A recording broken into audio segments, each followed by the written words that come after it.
Join ForumIAS Academy, trusted by hundreds of toppers, including IAS Rank 1 Shruti Sharma.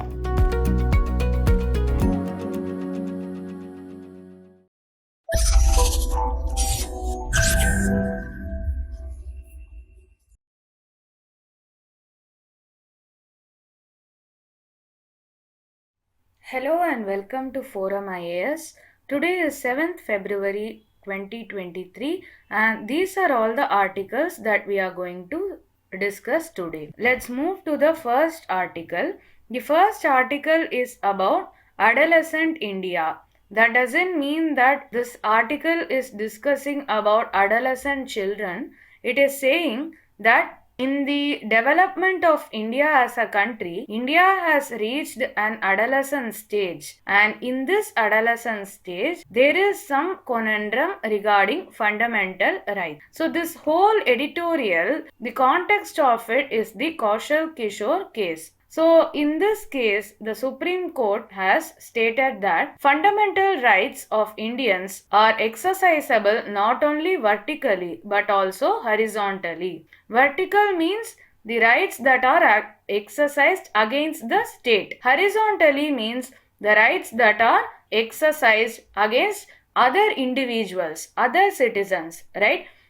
We are all well aware of fundamental rights chapter. In that chapter, we would have read about certain fundamental rights like Article 17, which is an article which prohibits untouchability. Right? It is an article which is enforceable horizontally. That means it can be enforceable against other citizens also. So, traditional sense, we have certain fundamental rights that are enforceable against the state and some fundamental rights are enforceable against the other citizens also. But now Supreme Court has said that fundamental rights itself is exercisable not only vertically but horizontally, and in this we are specifically going to discuss about freedom of speech. So our constitution also provides freedom of speech subject to restrictions. Right, we have reasonable restrictions which we have studied in polity section. There is security of state, unity and integrity of the nation, then judiciary. All of these conditions are imposed upon freedom of speech in our constitution. If we see freedom of speech historically, in ancient India also freedom of speech existed, but within state defined boundaries. What does this mean? If we take the debates of Adi Shankaracharya, it has lot of liberal contents. It talks about monolithic God, it talks about Advaita, which are very revolutionary, which is very much against the bounds of a traditional religion. So this shows the extent of freedom of expression in ancient India. However, it is within certain defined boundaries. What does this mean? Even in the times of Adi Shankaracharya, you cannot go and straight away criticize the king. You will be punished. So the king was apart from criticism. The king was above criticism. That was the stature of freedom of speech in ancient India. But in the Western society, there is freedom from even those limits that were imposed in India. In India, freedom of speech was there, but it is within certain limits, like you can't criticize the king. But Western concept of freedom of speech was having no such limits. It has freedom from even such limits, like not criticizing the king. Then if we move to British Raj, obviously they didn't tolerate free speech. We have heard about Vernacular Press Act, which was against freedom of speech. Then what happened? 1950, we suddenly got freedom of speech and expression because in 1950 Constitution came into force. So the first 50 years after the Constitution coming into force, like till the 2000s, there were various judicial decisions, like we have known about Shankari Prasad case, then we have Champakam Dorairajan case, we have Keshwananda Bharati case, we have Minerva Mills case, we have Menaka Gandhi case. These were all very prominent judicial decisions which define how much freedom can be exercised, right? But what happened suddenly in the 1990s and 2000s? There was economic liberalization. LPG reforms were carried out. And when these reforms came into force, there was unprecedented economic freedom. When there is unprecedented economic freedom, people also found their voice. There was opposition to freedom of speech, like muzzling of unpopular opinions. Today we have social media trends. If some actor comes out and says some statement, the other citizens are opposing that actor on social media. So this actor also has freedom of speech. These people also have freedom of speech. But what happens is sometimes it goes overboard. That is what the article is saying, that freedom of speech is under threat not only vertically but also horizontally. Like vertically means for sedition some people are arrested.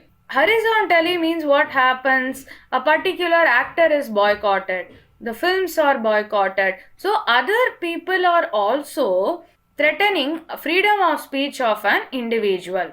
So freedom of speech, when does it become unpopular? When it unsettles the existing order. When someone comes out and speaks about the existing order, the ills of it, what are all the shortcomings of it, then people are suddenly shocked because someone is questioning the existing order, and people generally want to maintain status quo. So what happens is this person's freedom of speech is then oppressed. Now what happens? One person wants to say one thing and the other person is opposing this. Now in middle the state comes in, and the state will provide the framework within which there is a freedom of speech, right? So what happens? Then there is only an illusion of free speech, because again we are giving some room for state to step in and interfere, which is again affecting with the freedom of speech, which is again counterproductive. Tocqueville. So this quote we can quote in ethics also. So note that quote down with attention. So Tocqueville defines the maturity of a nation as the capacity of the people of that nation to act responsibly in the face of social flux. Today we are facing social flux in our society. We are a post-pandemic society.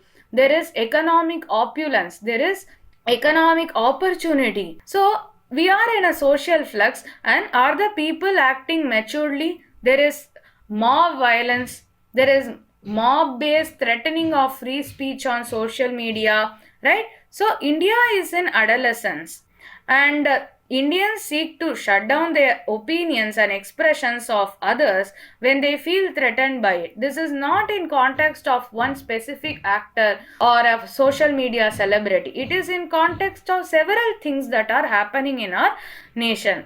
So adolescence, when we are adolescent, that is when we are teenagers, there is a sense of insecurity, and that insecurity manifests as aggression. Similarly, only Indian people are acting when someone voices out an unpopular opinion. The mob provides the comfort and anonymity, and there are social media trolls which try to silence the unpopular opinion. So is this maturity what Tocqueville defines? It is not, right?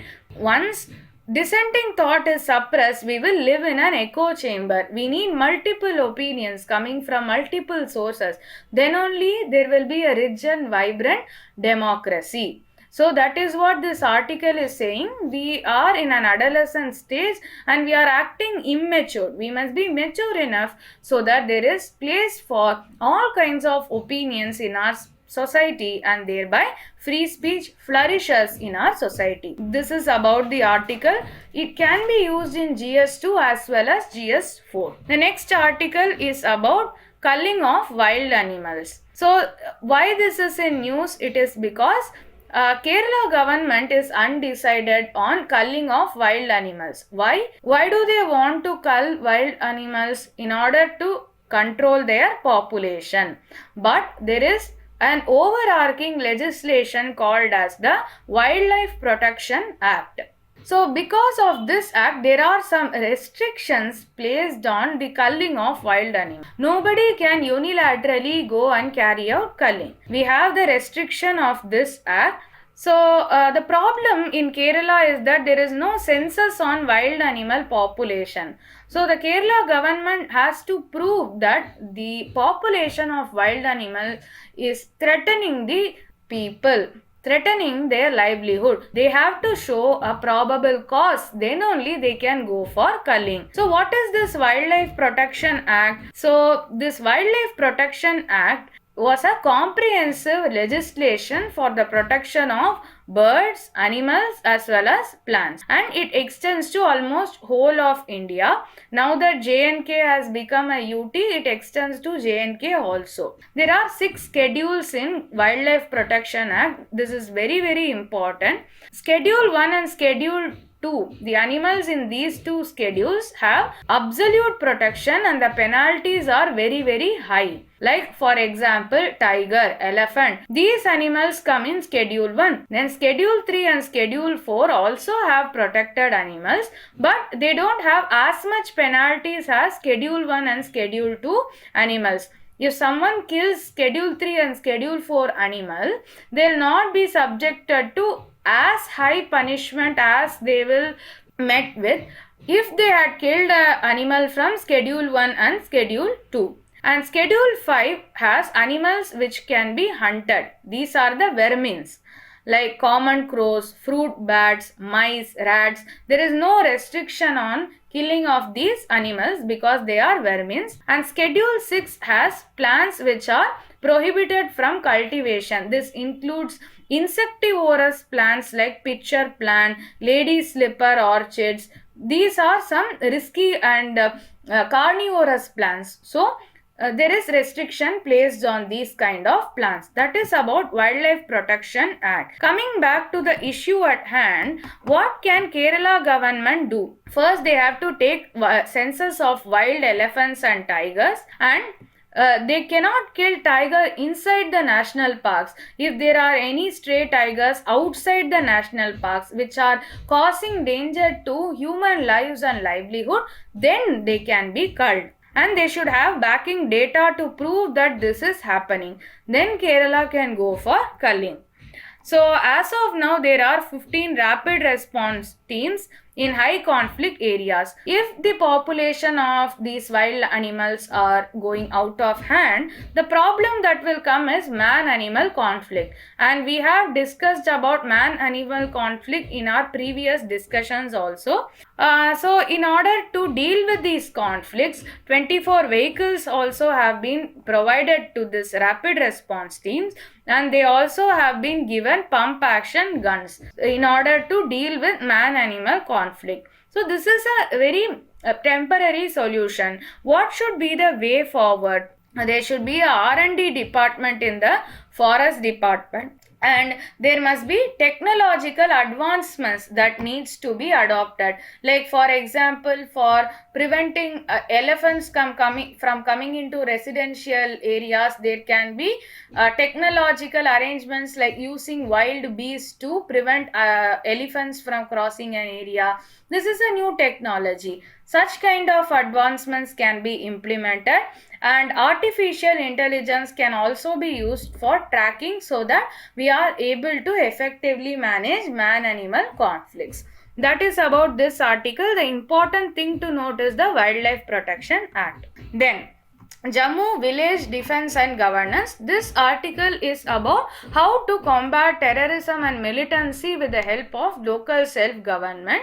Why this article has come? It is because of increased terror-related strikes in the Jammu division. Typically, this Jammu division has less incidents of militancy. Recently, in this village, Dangri village in the Rajouri sector, there were militancy related incidents. So, in that context, this article has come.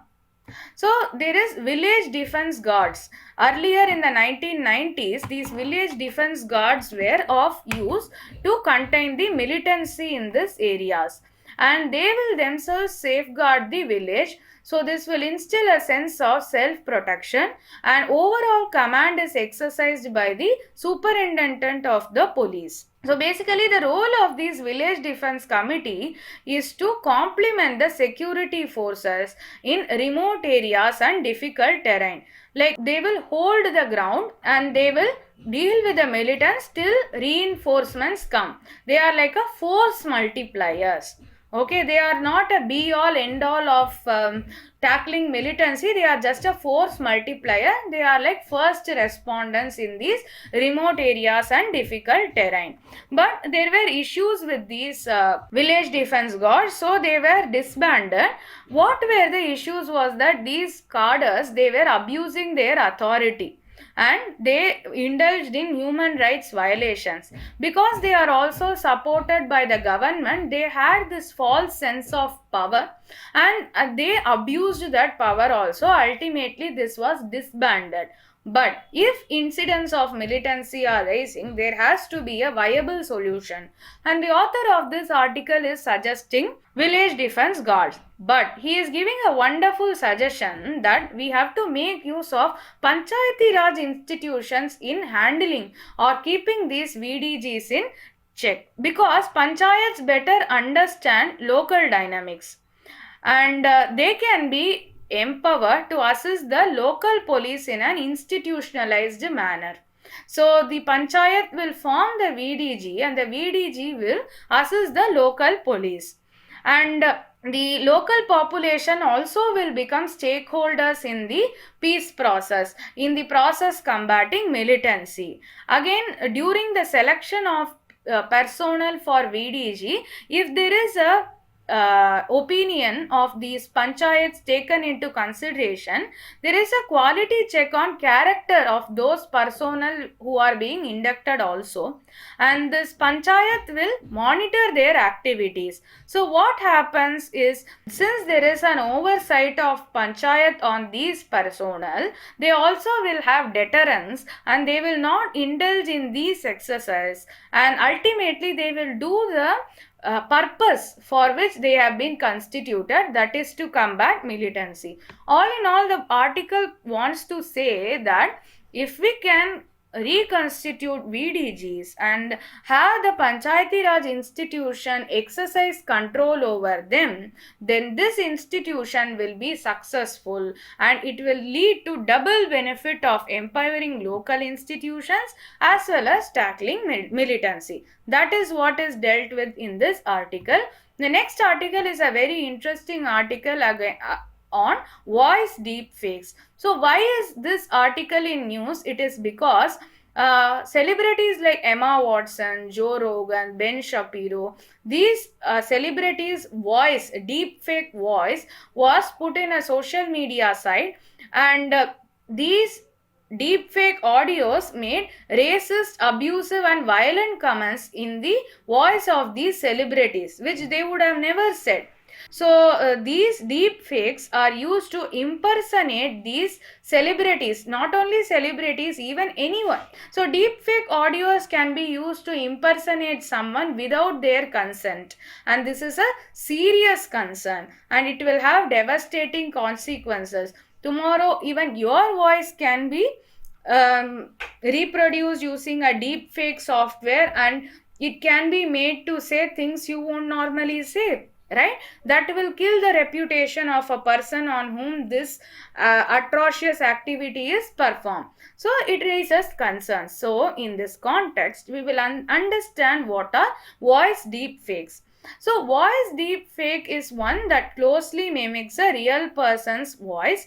Not only that, it can capture the unique characteristics like their tone, their pitch, their cadence, everything can be impersonated by this deep fake. But the thing is, it takes weeks to produce such voices. Why? We will see. How are these voice deep fakes created? There must be high-end computers with powerful graphic cards, and cloud computing is also leveraged in the process. So what happens is, to an AI model, a training data has to be fed. So if someone has impersonated Emma Watson's voice, they would have taken her voice from her interviews, clippings, etc., and they would have fed it to the AI model, and then this AI will use this data to render a authentic sounding voice. Once that voice is rendered, then this voice can be made to say anything, practically anything. Because AI takes time to process the data that is fed, that is why it takes weeks to produce such voices. And not only that, once the voice is produced, what happens is it will take time for rendering. Like when people upload YouTube videos, it will take time for rendering, right? Similarly, once this deepfake voice is produced, it will take time for rendering. Again, if powerful computing is used, it can accelerate the process of rendering also. Now, what is the concern? What are the threats arising out of deepfake? First thing, it is used to defraud users. It can be used by anyone to impersonate a bank employee or a bank manager and ask for transfer of money. It can be used to steal one's identity. So if someone makes a deep fake of your parent or your sibling, and that person is calling through phone and asking you for money, you're bound to send. Or if they are asking you for password or something, you're bound to say that. Like, there can be phone scams, there can be posting of fake videos. So all these things, all these nefarious activities can be done with the help of deep fakes. And also the data which we provide to the AI model, getting that data, these recordings, it is also very easy process. You just go into YouTube and get the recording of a person.